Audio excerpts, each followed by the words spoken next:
Blustery fall weather is warmed with a little cocoa powder magic. I'm Marcy McDonald with Pacific Northwest Suburban Homesteading. Today we present fun with cocoa powder as Scott mixes up hot fudge, chocolate pudding, and hot cocoa.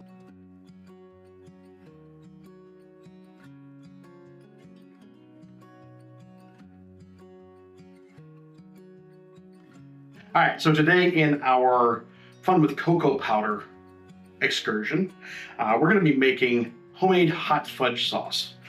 This is something you can put on ice cream, decorate cakes with it. I just leave it in the refrigerator and take a spoonful out of it every once in a while because it's incredibly tasty. It's also relatively straightforward to make.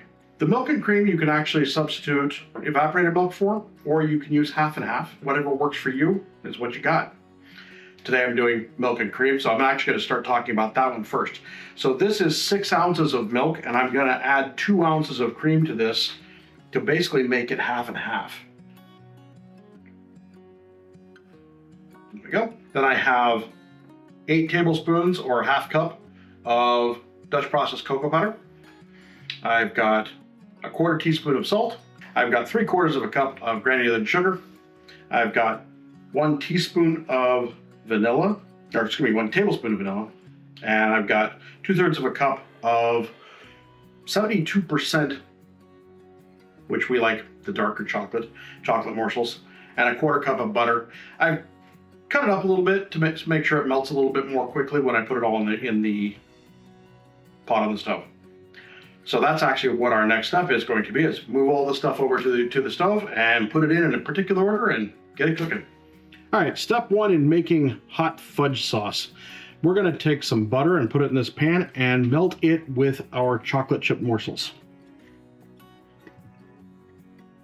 I got a 1/4 cup of butter that I kind of chopped up a little bit to make it easier to melt. And I'm going to put this over medium-low heat.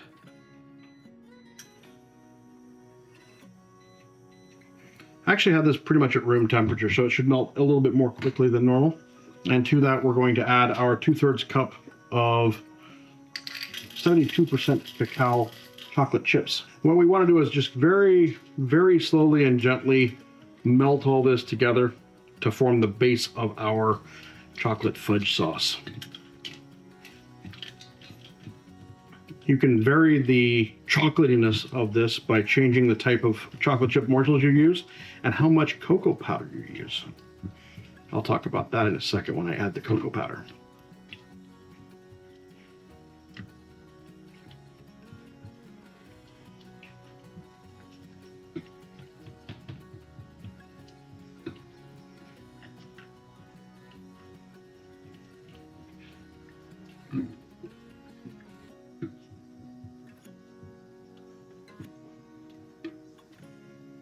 Oh, the smell of melting chocolate. It doesn't take very long to melt this stuff at all. Now that it's all melted together, I'm going to whisk in my milk and cream mixture.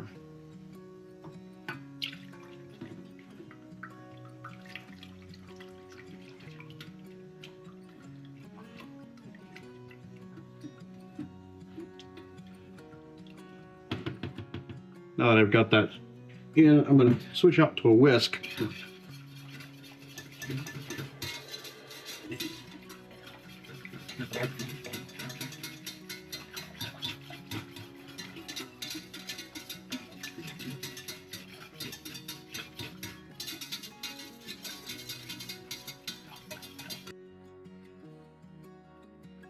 So now our milk has come up to temperature. I'm going to go ahead and whisk in our sugar.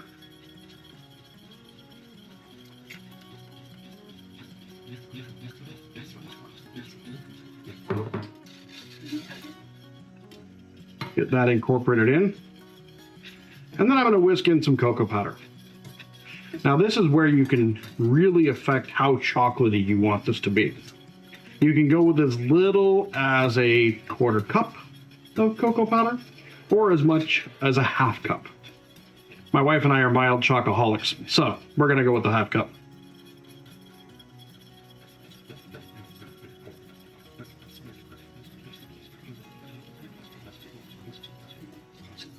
Pour in more whisk in a little bit. The cocoa powder is actually going to thicken this up a lot. It's going to give you your nice thick consistency that you want in something you're going to spread or drizzle over ice cream. Add my salt in.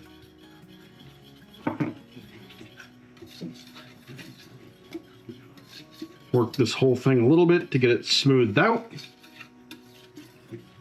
Should take about 3 minutes or so of whisking this in.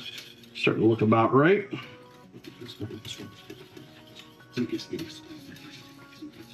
going to go ahead and kill the heat at this point. Continue to whisk it for just a minute longer. And the last thing I'm going to add is my vanilla. This is another area where you can adjust how much you use. We love vanilla a lot, so we tend to double all vanilla. So this recipe, the original recipe didn't call for that much, but mine does. And there you go. Now you got yourself some nice hot fudge. Now there's lots of stuff you can do with this. It's really hot, so you want to let it cool down before you do too much of anything with it. But you can drizzle it over ice cream while it's still hot. You can let it cool down a little bit and then drizzle it over ice cream. Or you can do exactly what I'm going to do with it. I'm going to transfer this to a heat-safe glass jar, specifically one of our ubiquitous canning jars, and put a lid on it and put it in the fridge. So I heated up this jar using our really, really hot water out of our hot water tap because I didn't want to pop it, transferring hot liquid into it because this is still incredibly hot.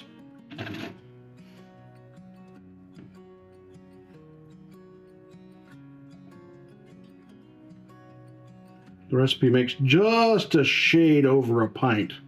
So this jar will be full when I'm done, and there will be a little bit of a sample space for me. There we go. We put the overflow into a separate dish to cool, then poured it over a dish of ice cream for a sweet treat for me. Carefully rewarmed the hot fudge in the microwave for a short period to return it to a pourable state. The remainder went into the fridge. When Scott speaks of a spoonful here and there, he means just that. A little sweetness curbs the sweet tooth and keeps my diabetic spouse's blood sugar under control.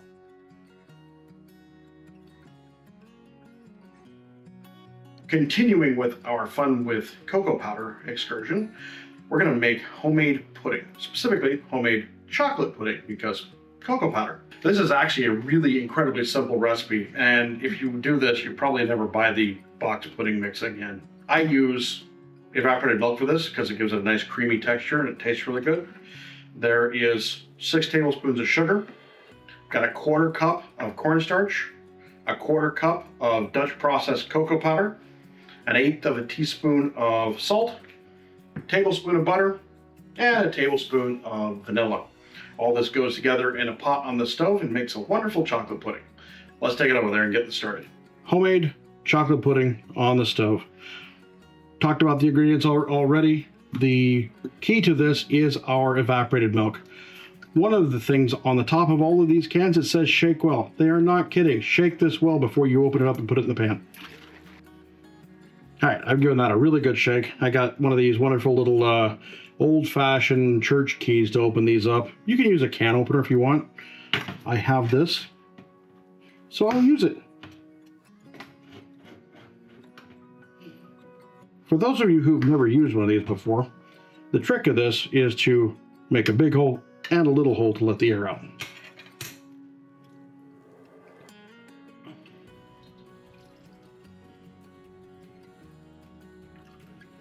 This is super simple. It's the evaporated milk, and then the dry mix you can actually make up ahead of time, put it in a jar and just have it ready to go whenever you want to. I do that usually when I make this. I usually make up a double batch, make one for the pot and one for the bottle. First, we're going to turn our stove on to medium-high heat. Get that going. And into our milk, we're going to add our dry ingredients. Our cornstarch, our cocoa powder,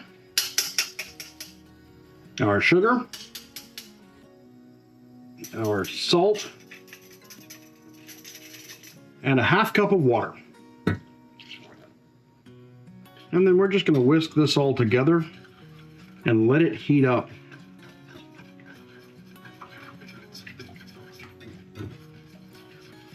as the milk heats up, it's going to activate that cornstarch and the cocoa powder, and it's going to start forming a nice thick pudding. It's really, really tasty and really, really easy because you just saw all the steps I did to make it. Now all I have to do is sit here and whisk this for a while until it starts to thicken up under the heat. It'll take about 7 minutes or so.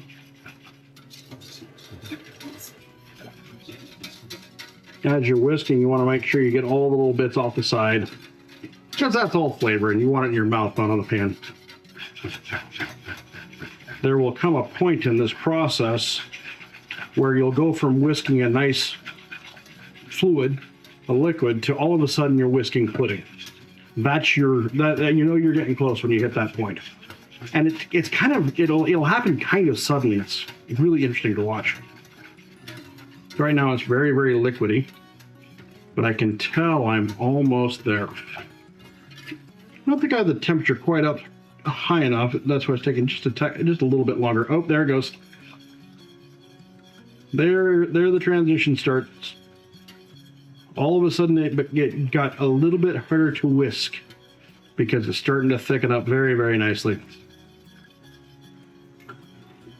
I'm going to continue to stir this a little bit more gently than I have been before for a little bit longer. And you can see how that thickened up pretty much all of a sudden. All right, so now that it's actually started to get really thick, I'm going to go ahead and kill the heat.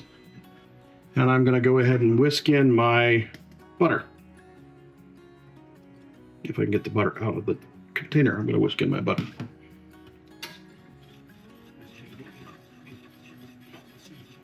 The butter is purely optional. If you don't want to put it in, you don't have to, but I think it adds an extra little punch of creaminess to it. Okay, got the butter fully incorporated in. Last ingredient is my vanilla. And I'm just going to stir that in nicely. And the pudding is done. And as you can see, it is nice and pudding thick. Now, you could eat this warm. It's actually very tasty warm. It's kind of like a hot chocolate in a bowl. Ooh, we should do hot chocolate. What we typically do with this is transfer it into some half-pint jars and then stick it in the refrigerator and let it cool down. So that's what I'm going to do. I've used this many times to transfer things from a pan to jars. I'm actually not going to even bother with this because this stuff is so easy to move to these little half pints. Don't really need that, but I do need a silicone spatula. All right, so I'm just going to transfer this. I'm trying to make it relatively even.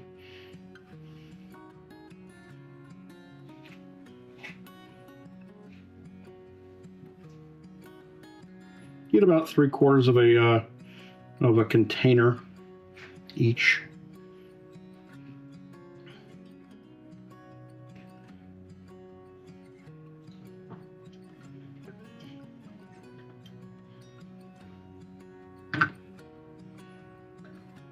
And this stuff sets up very, very quickly. So you want to, as soon as you're done cooking it, put it in the vessel you want to cool it off in the fridge in, because it will be really hard to move it when it starts cooling down. There we go. If you're worried about a skin forming on the top of your pudding, you can always cut up some little plastic wrap toppers to go on the top and just set them right down on top of the pudding before you put your lids on. We don't care. So I'm just going to put my lids on and then stick it in the fridge.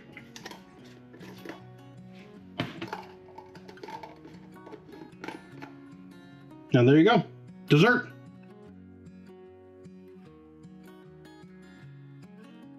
Continuing our fun with cocoa powder, it is a very stormy, blustery day out there, and I'm sitting in front of the stove making chocolate pudding, and I thought maybe hot cocoa would be a very good thing to make.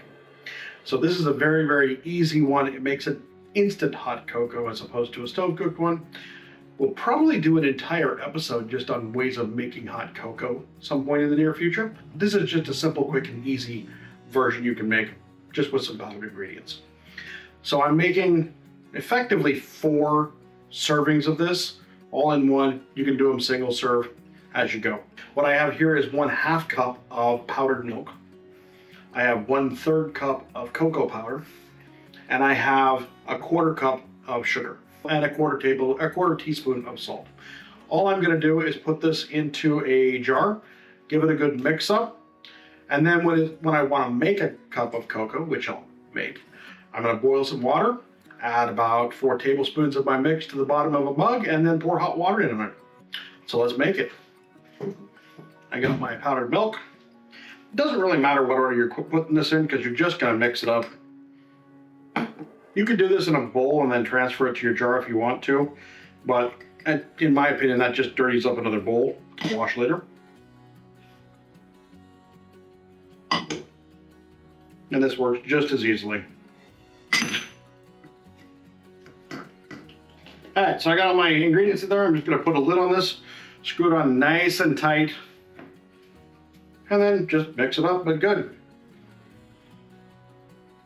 Got all the powdered milk and the sugar and the cocoa powder to be thoroughly integrated together. Just before you serve this, give it a good shake, just in case any of it settled down. But when you give it a good shake, when you take the lid off, try not to breathe in the cocoa powder. That can sting. There we go. There's our mix. So, now what do you do with your mix? That beeping sound is the sound of our hot water kettle going off, telling me that I got boiling water. So what I'm going to do is into a nice mug, I'm going to take some of our nice freshly made cocoa powder. As I instructed before, I'm going to give it a little bit of a shake before I open it up, just to make sure nothing's settled. Now, you can add as much of this as you want. The traditional recipe calls for 1/4 cup, which is 4 tablespoons of the powder.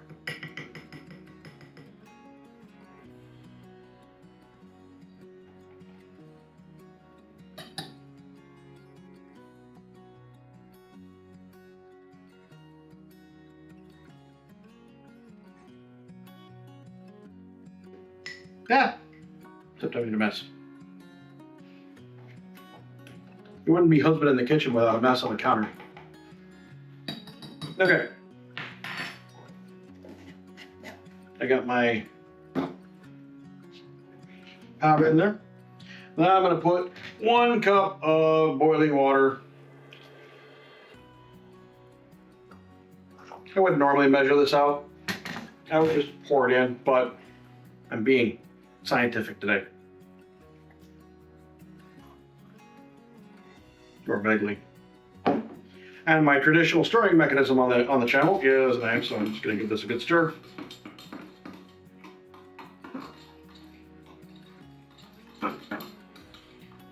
Dissolve all the milk and the cocoa powder in that hot water.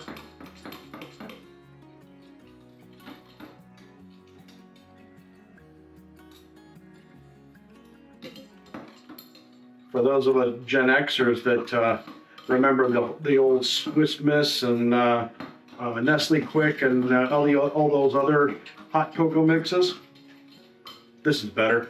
You can vary how much cocoa powder you actually use in the recipe to adjust how chocolatey you want your hot chocolate to be.